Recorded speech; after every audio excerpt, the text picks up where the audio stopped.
We can hit that party, get like Ziggy Marley. Shorty, she don't like the party, she a super smarty. Attitude to stay on 10 and she ain't never sorry. But I swear that frown turn upside. Good afternoon, it's KTaVonne and this is the Lifestyle Channel. Let's get into this 2018 book review. The Automatic Millionaire by David Bach. So this book was an absolute life changer. In this book, my main takeaway, or my number one takeaway, was that he taught you to sit down one time, make a list of your bills, either the exact amount or the average amount that you pay, set them up for automatic draft on the date that they are due. This saves you lots and lots of time, and it also could save you a little bit of money because if you're not paying late, then you don't have the late fees. And you can focus on doing something more important. Think and Grow Rich by Napoleon Hill. So this is a bona fide classic. So this book was first published in 1937, and by the time of Mr. Napoleon Hill's death in 1970, the book had sold 20 million copies. So in this book, Napoleon Hill researched 40 millionaires, and the information that he learned from that, he basically put into this book and shared with us. But the number one thing that he learned was that anything that you can think of, anything that the mind can conceive, you can achieve. Simon Sinek, Leaders Eat Last. Probably one of the most profound books that I have read this year. The first time I was introduced to Simon Sinek was in my very first computer science class. We watched a few films or YouTube videos that he had done on leadership. Number one takeaway that you're going to get out of this book is about the way leaders deal with people. Leadership is about people. If you're the CEO or a manager of a company and you're taking care of your employees, then your employees are going to take care of your clients and your customers. Simon Sinek has a lot of YouTube videos out there that you can watch for free, but this book is a definite buy, or if you can get it from your library, definitely do so. If you're going into the realm of entrepreneurship or management or anything in that arena, this book is definitely for you. The Richest Man in Babylon by George S. Clason. So this was a really powerful book. It was also like reading Bible passages, but it can be summed up in these three ways. Number one, work hard and invest in yourself and your skills. Number two, crush the spirit of procrastination. And number three, save at least 10% of everything that you earn. Mastery by Robert Greene.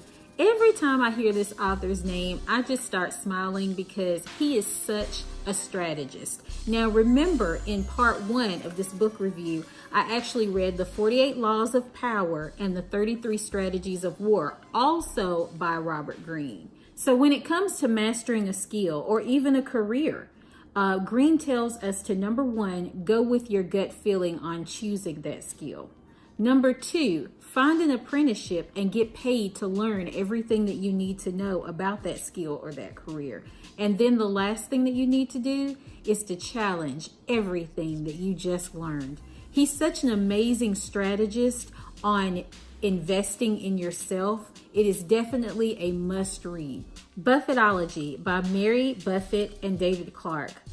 This really doesn't take very much explanation. If you want to learn investing, why not learn it from a billionaire? Warren Buffett is not the type of investor that likes to buy stock 1 month and then trade the next month or the next year or even the next 5 years. He teaches us to really research a company and learn their habits and everything about them that we can, and then hold on to that stock once we make the decision to buy.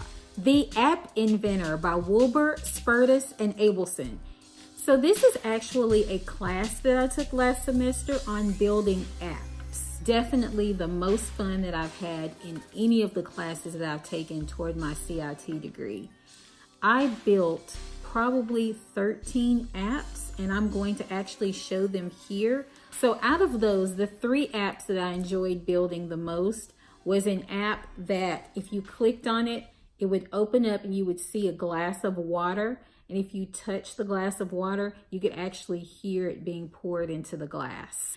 So the second app that I built kind of turned your phone into a tour guide, and I used my hometown of Culleoka, Tennessee as the destination. So using GPS and Google Maps, there were different locations that I pinpointed in Culleoka and routed the person that was using this app to go through, like our country store, our school, and some other places in Culleoka as destinations. So your app on the phone would just guide you to each individual place, and once you left that place, they would guide you to the next one and the next one until you were finished with the tour. That was really, really fun. The third app that I built was based on the no texting and driving app. So when you turn that app on, people that text you will get an automatic reply back that you're driving and that you can't text. So the app that I built, if I turned it on, then the people that were texting me, it would say, I'm busy doing yoga, so I'll get back to you soon. It was so easy to learn how to build apps with that book. They did a really, really good job with that. So if you have an idea for an app that you want to build, I would definitely recommend this book. Web Development and Design Foundations with HTML5 by Felk Morris. Great book. Learn how to build websites with that. So my favorite part of this book was all about the layout and the design, because there's just something incredible about putting code on a page and then getting immediate gratification and seeing how it looks.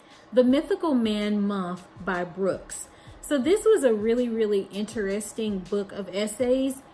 So in the realm of project management, if you have a programming project that is too large, your product is going to suffer because there are essentially too many hands in the pot. So he talks about how to scale your project down so that you can have a better project with less people. The Superman, the story of Seymour Cray. This was my very favorite book, and I actually went and checked it out at the library again because it was such a fantastic read. So this is a book about how they started building supercomputers that they actually still use commercial. The author actually walks us through how the Cray 1, the Cray 2, and other supercomputers are made from their beginning. And what's really, really interesting about this book is that if you saw my video on the Microsoft meeting that I went to last month, the speaker that was speaking that night, I had a conversation with him, and he actually worked on one of the first Cray. Just sitting there at Microsoft and hearing him tell me the story about working on that machine and several stories thereafter was like probably one of the best nights that I've had this year. So by now you can probably tell that I love to read books on technology, and that is the field that I'm going into. So that's primarily the content that I will have during this year. Make sure you let me know in the comments if there are any technical subjects this year that you want to wrap your head around, because we can wrap our heads around them together. If you love the content, please remember to like, comment, and subscribe. I will be posting every Sunday.